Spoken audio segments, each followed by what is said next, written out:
Kamala Harris sits down with Fox News. Let's listen, watch, and react, cave dwellers. Madam Vice President, thank you for the time. Thank you. It's good to be with you, Brett.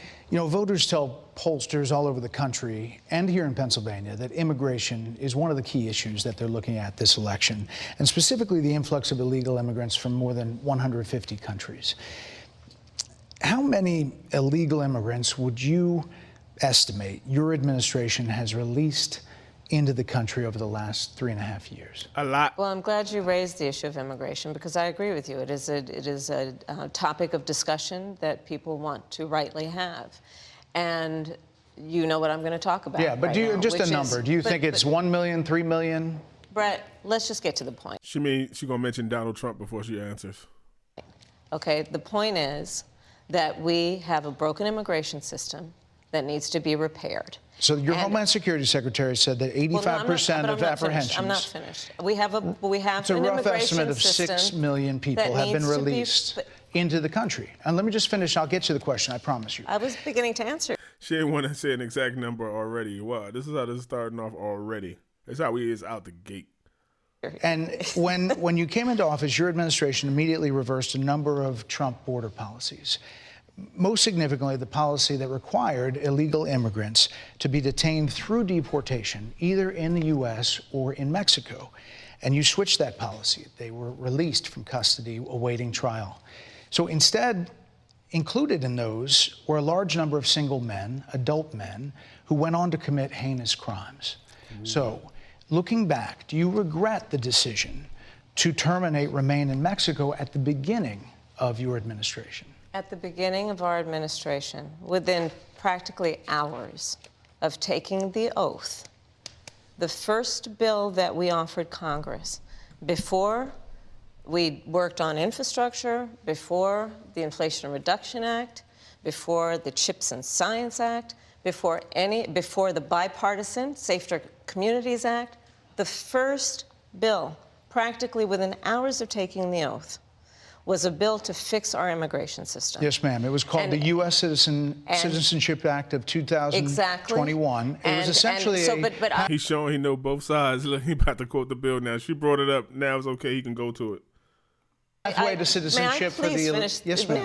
May I finish responding, please? But you have to let me finish, You please. had the White House and the House and the Senate. He should let her speak, though. Like, honestly, he should let her. I don't like what she's saying, but he should let her get it out and then refute it. Just because you don't want her to be able to say, well, look, he kept pressuring me. And they didn't bring up that bill. I'm responding to the point you're raising, and I'd like to finish. Yes, ma'am. We recognized from day one that, to the point of this being your first question, it is a priority for us as a nation and for the American people.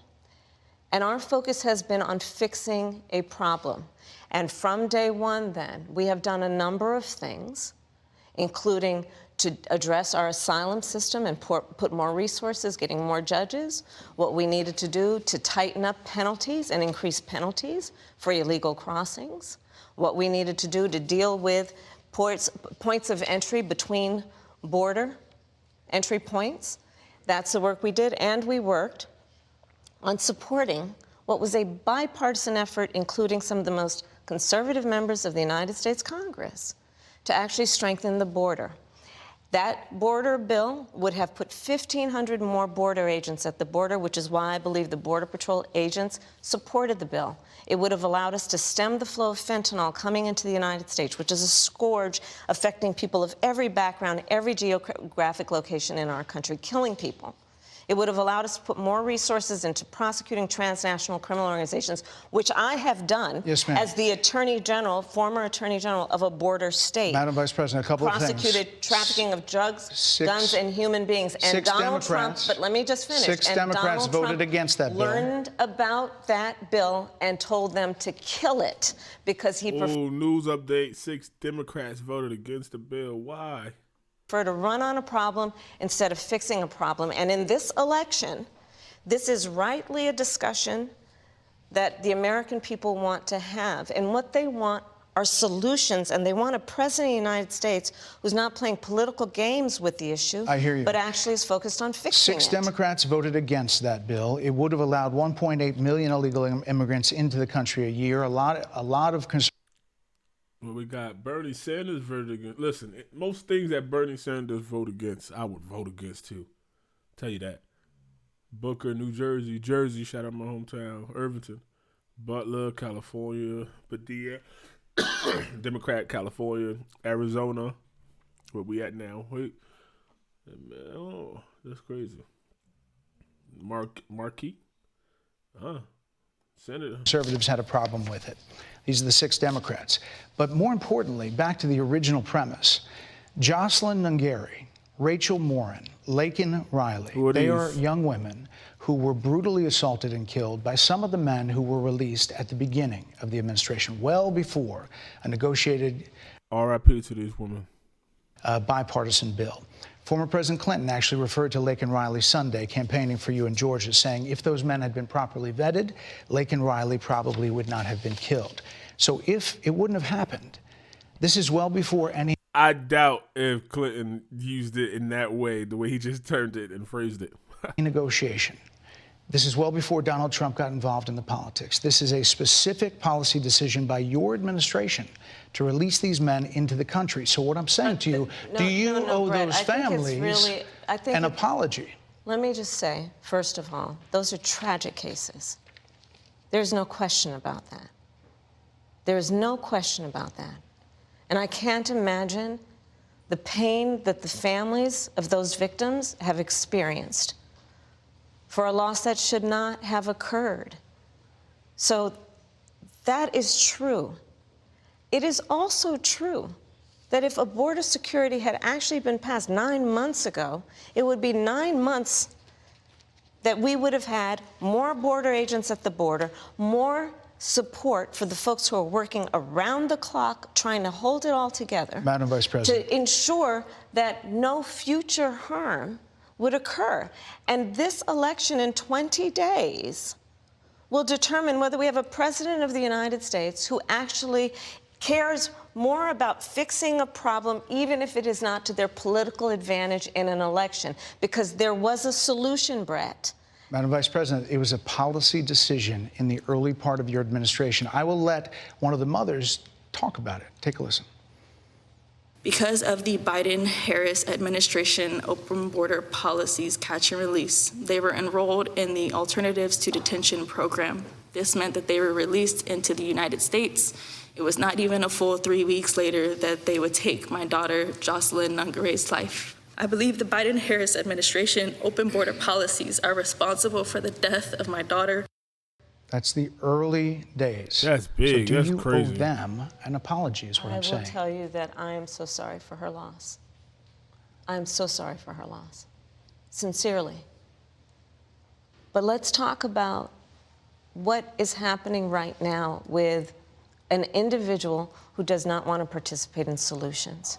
Let's talk about that as well. But do you want to answer in her? all fairness, I told you, I feel awful for what she and her family have experienced. During that time, you said repeatedly that the border was secure. When in your mind did it start becoming a crisis? I think we've had a broken immigration system transcending, by the way, Donald Trump's administration, even before. Let's all be honest about that.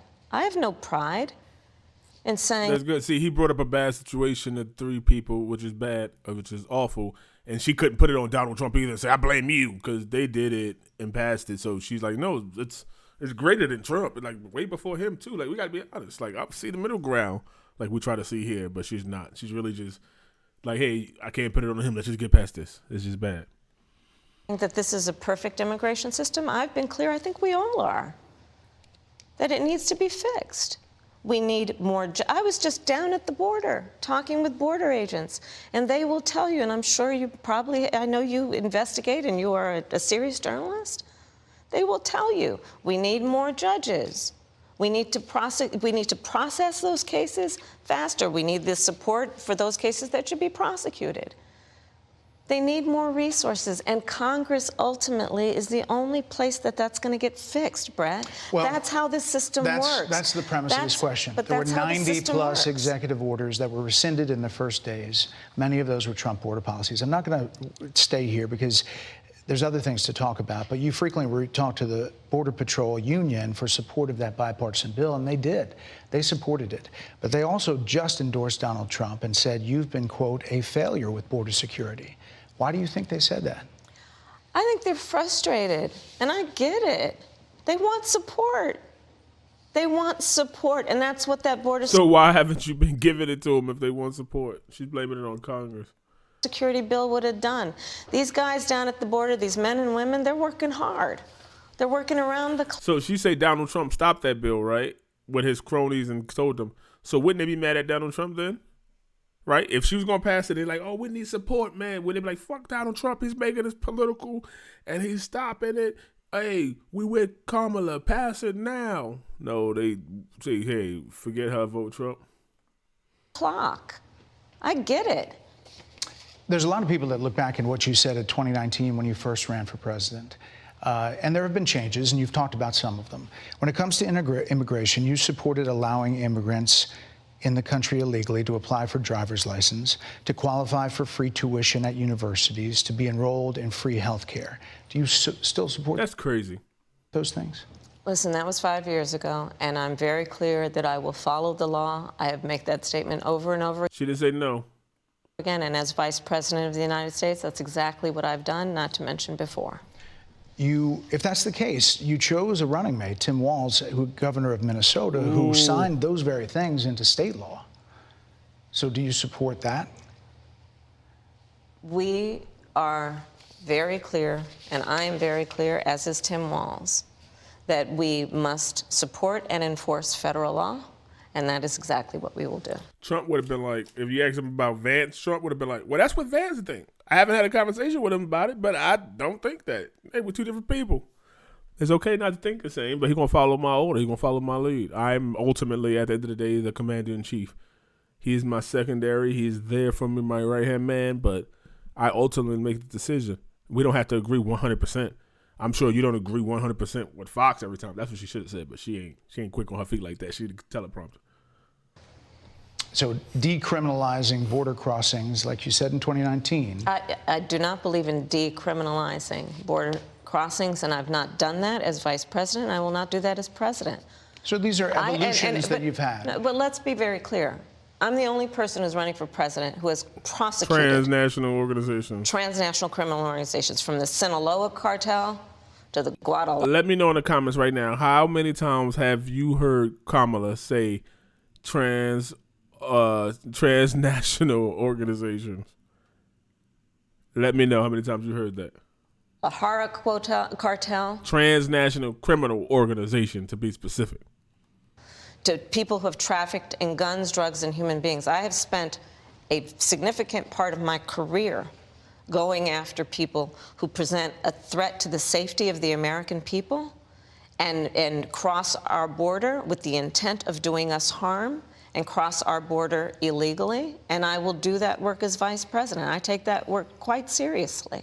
This is a time when voters, especially here in Pennsylvania, are inundated with commercials and ads. They just want it to stop because it's every commercial. But many of them add noise, but a few of them seem to break through. This particular one from the Trump campaign has gotten a lot of attention.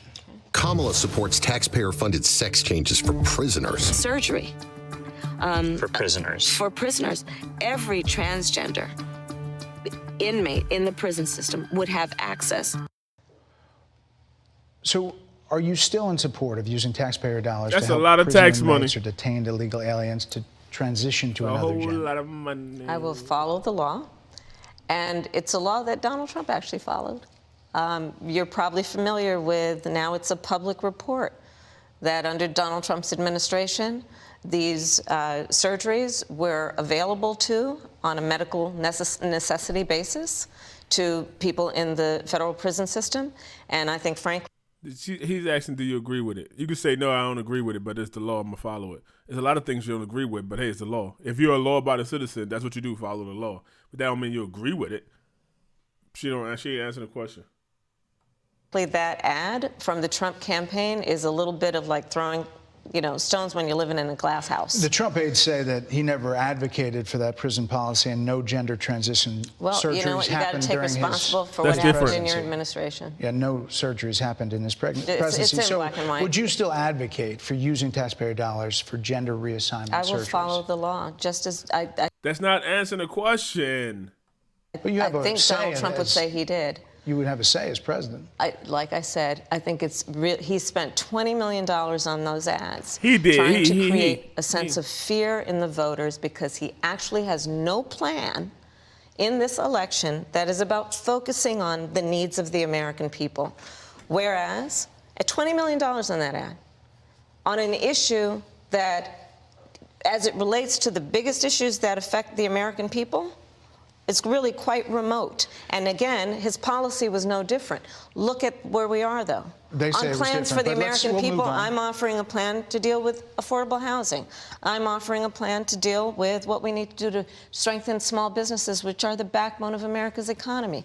I am offering a plan that is about taking care of young parents and giving them the support they need. My plans for the economy will strengthen the economy, as have been reviewed by 16 Nobel laureates, Goldman Sachs, Moody's, and recently the Wall Street Journal, which have all studied our plans and have indicated my plans for our economy would strengthen our economy, his would make them weaker, would ignite inflation and invite a recession by the middle of next year. Those are the facts. Why do you think more people say they trust him on the economy than they trust you? I think that when you look at an analysis of our plans for what we would do as President of the United States, it has been clear to those who study and understand how economic policy works that moving forward, because I do believe the American people are ready to turn the page on the divisiveness and the type of rhetoric that has come out of Donald Trump. People are ready to chart a new way forward, and they want a president who has a plan for the future and a plan that is sound and will strengthen our country. My plan for the economy does exactly that. His plan would be, again, to give tax cuts to billionaires and the biggest corporations in our country and blow up our deficit. It's interesting you said turn the page, Madam Vice President. You were asked on 2 different shows last week what, if anything, you would do differently than President Biden. Here's what you said. Would you have done something differently than President Biden during the past 4 years? There is not a thing that comes to mind in terms of, and I've been a part of most of the decisions that have had impact. Under a Harris administration, what would the major changes be, and what would stay the same? Sure. Well, I mean, I'm obviously not Joe Biden. I know. And so that would be one change in terms of, but also I think it's important to say with, 28 days to go, I'm not Donald Trump. So you're not Joe Biden. What the hell is that? Yeah, he about to say it, but we all felt that way. I'm not Joe Biden. Damn, I need a little bit more time to think. I'm not Donald Trump either. And damn, I need more time. For those of you that's confused, I'm not Obama either. Biden, you're not Donald Trump, but nothing comes to mind that you would do differently? Let me be very clear. My presidency will not be a continuation of Joe Biden's presidency. And like every new president that comes into office, I will bring my life experiences, my professional experiences, and fresh and new ideas. I represent a new generation of leadership. I, for example, am someone who has not spent the majority of my career in Washington, D.C. I invite ideas, whether it be from the Republicans who are supporting me, who were just on stage with me minutes. Is she saying he different? She might have to get permission from Joe. Hey, Joe, I might have to talk about you a little bit. It's going to sound a little bit shady, Kay, but I'm going to have to say it to show him, like, I'm different. But she ain't say nothing about policy. She's saying, yeah, I'm a lawyer. He's been a politician. He's been here. I used to work in California. She's not saying nothing about policy.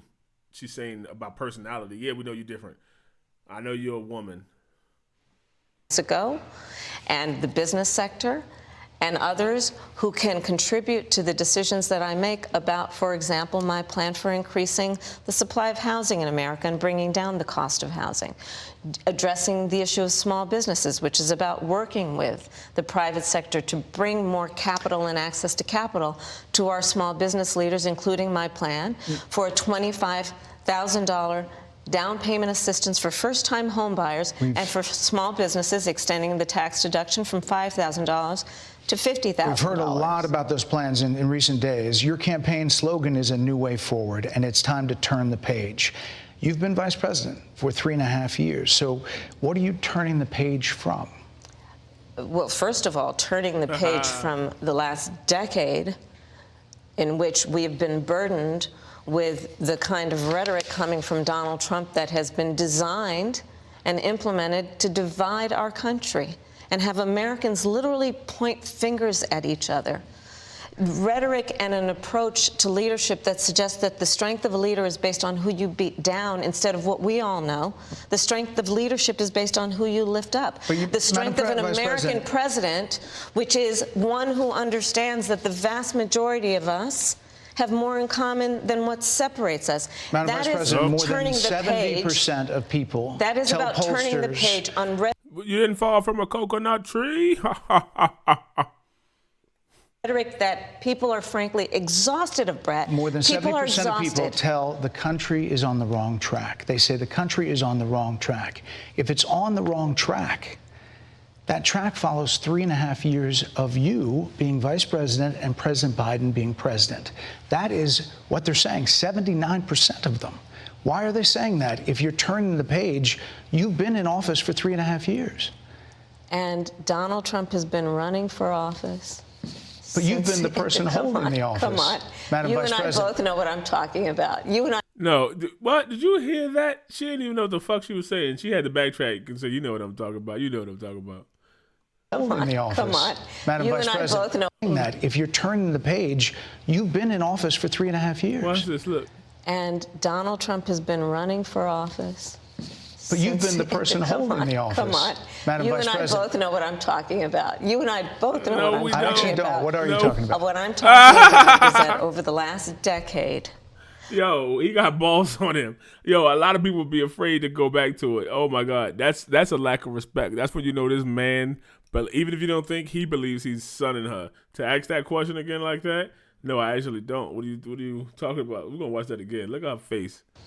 But you've been the person holding the office. Come on. Madam You Vice and I President. both know what I'm talking No, we about. don't. You and I both know what I'm talking about. I actually don't. What are you talking about? What I'm talking about is that over the last decade, But you're people the have lever of become. power. But listen, over the last decade, it is clear to me, and certainly the Republicans who are on stage with me, the former chief of staff to the president, Donald Trump, former defense secretaries, national security advisor, and his vice president. One, that he is unfit to serve, that he is unstable, that he is dangerous, and that people are exhausted with someone who professes to be a leader who spends full time demeaning and engaging in personal grievances and it being about him Madam instead Vice of President, the American people. People are tired of that. If that's the case, why is half the country supporting him? Why is he beating you in a lot of swing states? Why, Because if they he's stupid, as because bad they as you stupid say, Americans? that half of this country is now supporting this person who You want to say because they stupid Americans and they don't listen to us, and if they don't vote for us, they ain't black. could be the 47th president of the United States? Why is that happening? This is an election for president of the United States. It's not supposed to be easy. I know, but It's if not it's supposed to be. It is not supposed to be a So cakewalk are they misguided, the for anyone. 50%? Listen, Are they stupid? What is God, it? I would never say that about the American people. And in She sound like Michael Jackson. Oh God, no! I would never say that publicly about the American people. What'd I just say before she said that? What'd I just say? fact, if you listen to Donald Trump, if you watch any of his rallies, he's the one who tends to demean and belittle Back to Trump. and diminish the American people. He's the one who talks about an enemy within, an enemy within, talking about the American people, suggesting he would turn the American military on the American people. We asked that question to the former president today. Harris Faulkner had a town hall, and this is how he responded. I heard about that. They were saying I was like threatening. I'm not threatening anybody. They're the ones doing the threatening. They do phony investigations. I've been investigated more than Alphonse Capone. He was the greatest gangster. No, it's true. No, but think of it. It's called weaponization of government. It's a terrible thing. So, Brett, I'm sorry, and with all due respect, that clip was not what he has been saying about the enemy within, that he has repeated when he's speaking about the American people. But they've been saying he's a threat to democracy, a threat to democracy. He's going to take over. He wants to be a dictator. And she want to say a threat from within. That is a threat. You're saying the same thing, at least. Well, that's not what you just showed. Well, he was asked about that specific... No, that's not what you just showed. In all fairness and respect to you... that was the question that we asked him. You didn't show that, and here's the bottom line. He has repeated it many times, and you and I both know that. And you and I both know that he has talked about turning the American military on the American people. He has talked about going after people who are engaged in peaceful protest. He has talked about locking people up because they disagree with him. This is a democracy.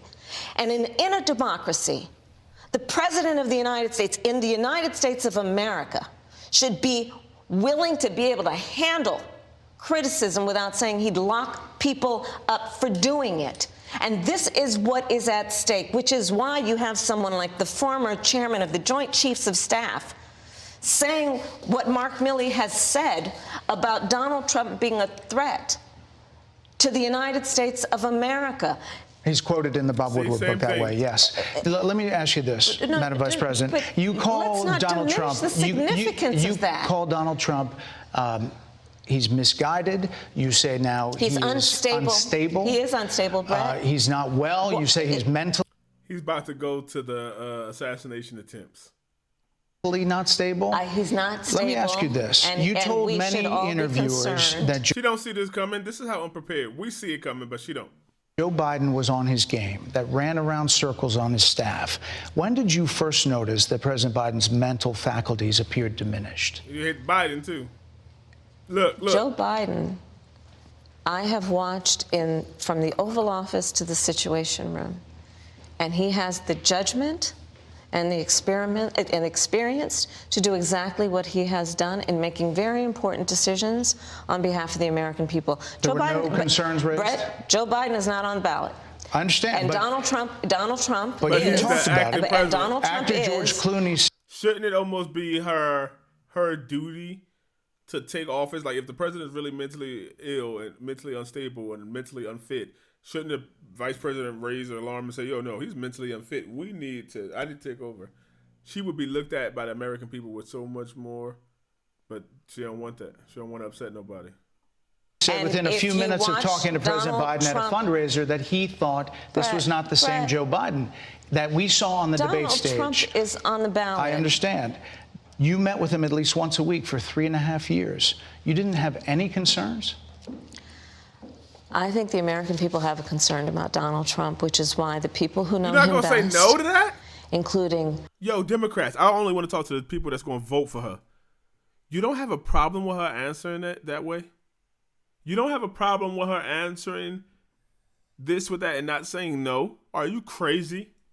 Leaders of our national security community have all spoken out, even people who worked for him in the Oval Office, worked with him in the Situation Room, and have said he is unfit and dangerous and should never be president of the United States again, including his former vice president, which is why the job was open for him to choose another running mate.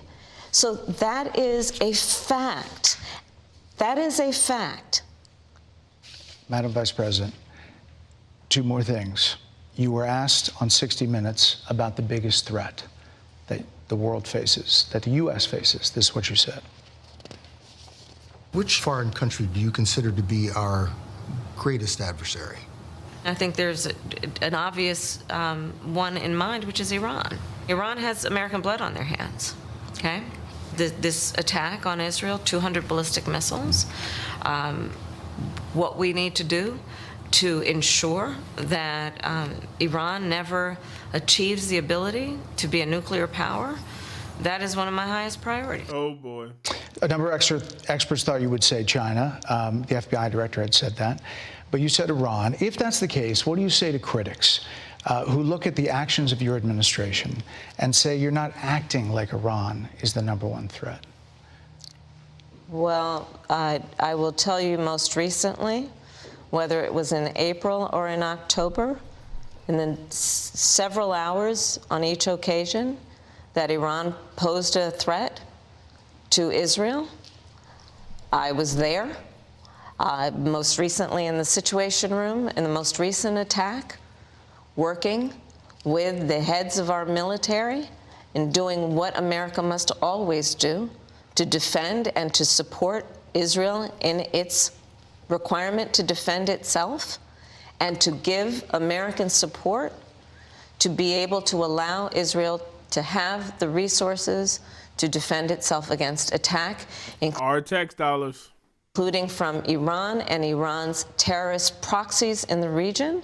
Right. And that but those is, proxies were getting and funded my by commitment Iran. to that is unyielding and unwavering. Critics just say that you either relaxed or failed to enforce sanctions on Iran, allowing all of this money to flow into Iran, like billions. Let's go back to Donald Trump, who pulled out of a deal that would have actually put Iran in check. The estimates in billions. It was during Donald Trump's that administration go towards that the Iran regime. That we had an American military base that was attacked, where American soldiers suffered traumatic brain injuries, and Donald Trump dismissed them as headaches, not to mention how Donald Trump has treated and talked about America's military and military service people, calling them suckers and losers, Hamas, has diminished the significance. We're talking over each other. I apologize. Well, I would like that we would have a conversation that is grounded in full assessment of the facts, which includes, I think this interview is supposed to be about the choices that your viewers should be presented about this election, and the contrast is important. Yes, ma'am. And on the subject of Iran, I am offering what should be an important contrast that is presented for folks to make a decision and there are critics that they feel. Who look at what the administration did and say and think differently. Madam Vice President, they're wrapping me very hard here. I hope you got to say what you wanted to say about Donald Trump. There are a lot of things There's more to say. He said they rapping me very hard here. That means her aides in the background like, cut this mother. There are a lot of things that people want to learn about you and your policies, and that's why I invite everyone to go to KamalaHarris.com, and you will see that I have 80 pages of policies that are quite comprehensive and should be accessible to anyone who would like to read them. And it includes what I. That's a bunch of bull, man. Let me know what y'all think about her. I'm really like the people that want to vote for her. Let me know, because in my opinion, they're both two evils. Right? You picking the picking the least devil, right? It's stupid. If they saying Donald Trump, if you think that Donald Trump is stupid, right? If you vote for Kamala because you think Donald Trump is stupid, let me ask you this. What if he's so stupid that he's not a threat?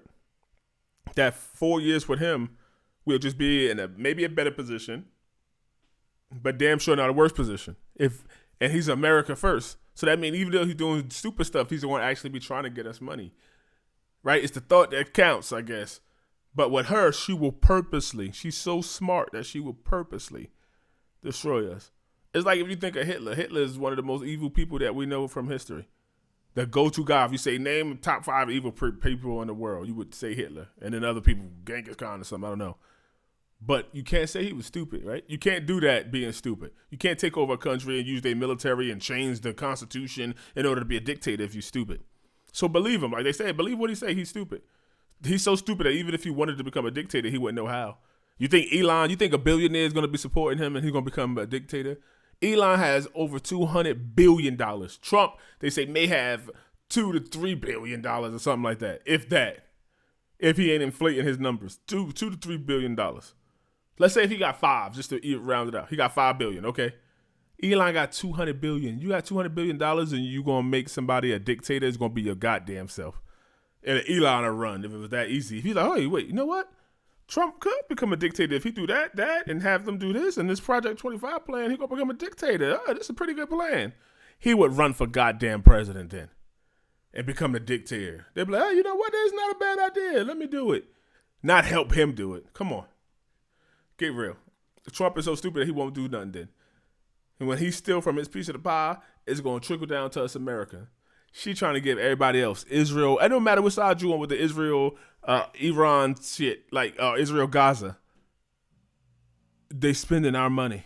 The Ukraine, Russia. It don't matter what side you on. Hey, stop us. We don't want to fight. I don't care what you doing, what y'all doing. Y'all do it by yourself. But the best man win, whatever. But stop taking our money, man. Let me know what y'all think, cave dwellers. Like, share, subscribe, all that.